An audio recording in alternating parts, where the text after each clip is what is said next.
En République démocratique du Congo, je n'y ai pas grandi et j'ai grandi en Belgique et aujourd'hui je vis en France. Quand j'ai installé Internet dans ma maison en 2004, j'ai découvert que dans mon pays d'origine, il y avait une guerre économique qui avait déjà fait plus de 5 millions de morts. Plus de 500 000 viols de masse, crimes de guerre, plus de 500 000 vagins de femmes détruits, nettoyage ethnique pour le pillage de matières premières, le coltan. Vous avez tous un portable, vous avez du sang des Congolais dans votre poche et dans vos portables, dans le jeu de vos enfants, dans vos PlayStation, dans vos voitures, l'aéronautique, voilà, les jeux de vos enfants. Nous avons tous du sang des Congolais dans nos portables. Et jusqu'à il y a un mois, il y a eu encore 200 viols de masse à l'est de la République démocratique du pays. Dans le silence le plus complet. Donc moi, quand je découvre ça, ça existe déjà depuis 10 ans. Donc, mesurez le poids de ce silence. Alors quand on massacre dans la salle de rédaction de Charlie Hebdo, je suis choquée. Choquée de quoi?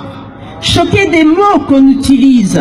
Charnier, barbarie, terrorisme, on n'acceptera pas ça. Le silence tue. Tous ces termes, on les entend depuis 20 ans chez moi. Ça fait 20 ans que le silence tue. Ça fait 20 ans que nous militons.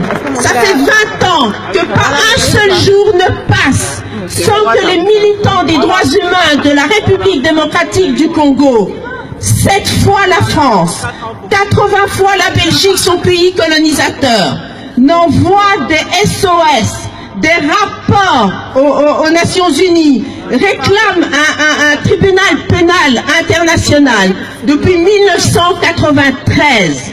Nous connaissons nos agresseurs. C'est une guerre économique. Le Congo n'est pas en guerre.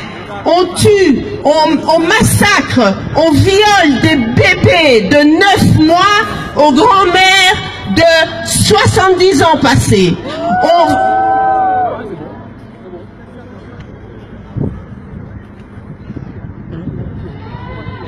On sodomise les hommes, on crée la terreur, nettoyage ethnique. On a plus d'1 million de Congolais déplacés sur leur propre sol pour le coltan, qui fait la 3e révolution industrielle occidentale. Le Congo, c'est la 3e fois qu'il paye par un génocide. L'esclavage, qui a décimé plus de 200 millions d'Africains sur tout le continent. Le Congo a payé. Léopold II, la colonisation, plus de 9 millions de Congolais pour le caoutchouc, l'ivoire, qui a construit l'Occident. Et aujourd'hui, nous payons encore pour le développement. Et on dit que nous sommes des pays pauvres. Nous sommes les pays les plus pauvres.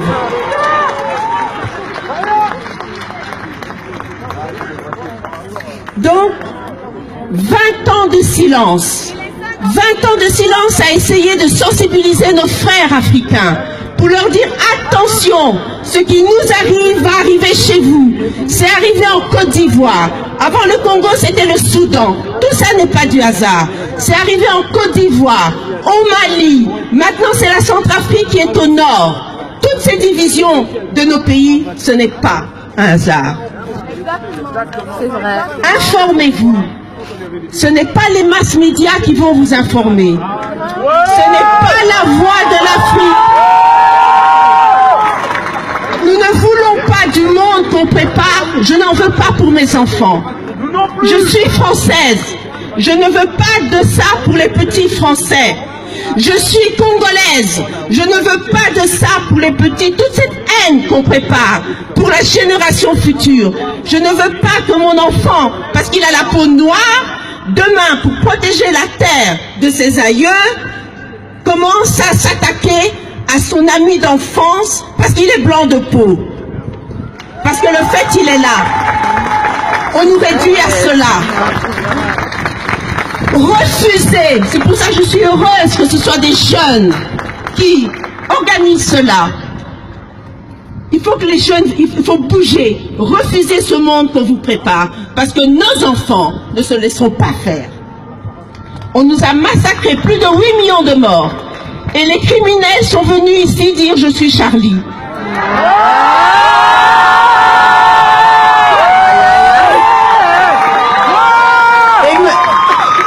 Et nous connaissons nos agresseurs. Ceux qui nous violent ne parlent aucune langue du Congo. Ce sont les petits pays voisins, lourdement armés par la communauté internationale. Lisez les rapports des experts de l'ONU. Ah non. Il y a des hommes ici qui ont parlé. Ils n'ont pas arrêté de parler. Les hommes, je suis une femme, je parle. Parce que les femmes congolaises...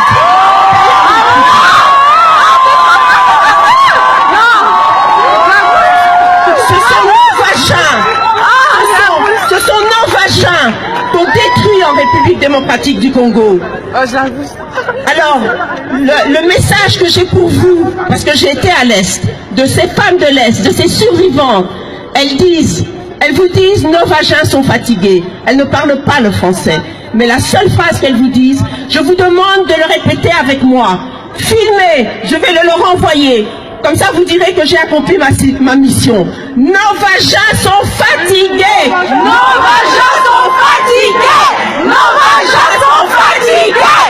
Nos vagins sont fatigués. Merci. Merci.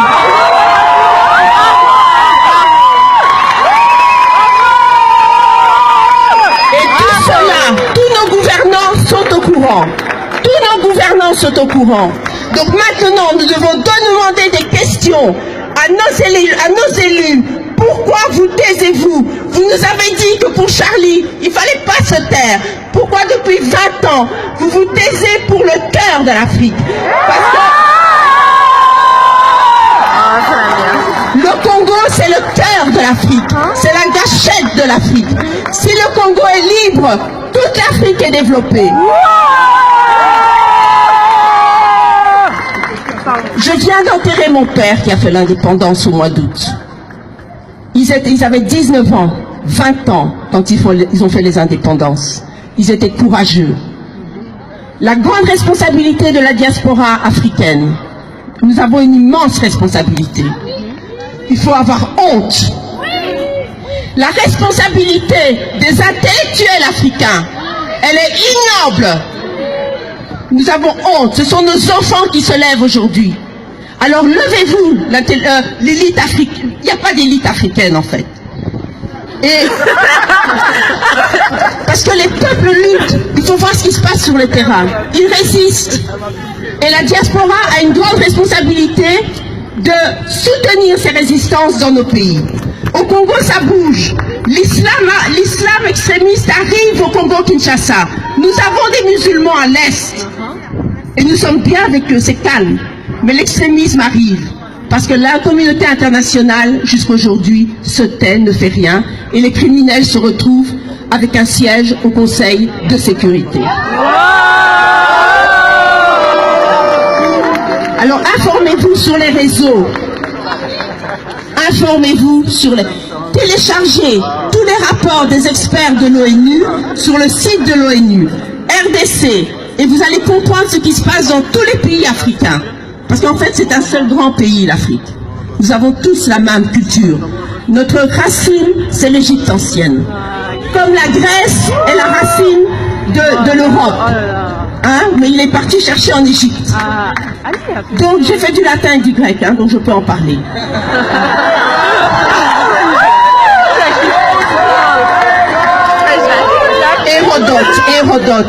Hérodote, le premier sociologue grec, il est parti en Égypte. Il a dit qu'ils étaient noirs. Les schémas. Alors, nous avons... Il faut garder la tête haute.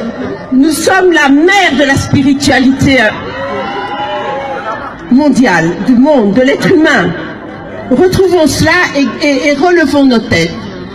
Et je voudrais L'Afrique est une. Ils sont en train de nous diviser encore en plus petits morceaux. Refusez ça. Refusez. On tue nos mamans. On nous génocide. On tue nos vagins. C'est nous qui mettons les hommes. Ces hommes qui font la guerre, c'est nous qui les mettons au monde. Refusons les femmes. Levez-vous les mamans congolaises, les filles, les enfants, les mamans africaines et européennes, les femmes. Le vrai combat des femmes, il est là. Et je ne suis pas féministe et je ne le serai jamais.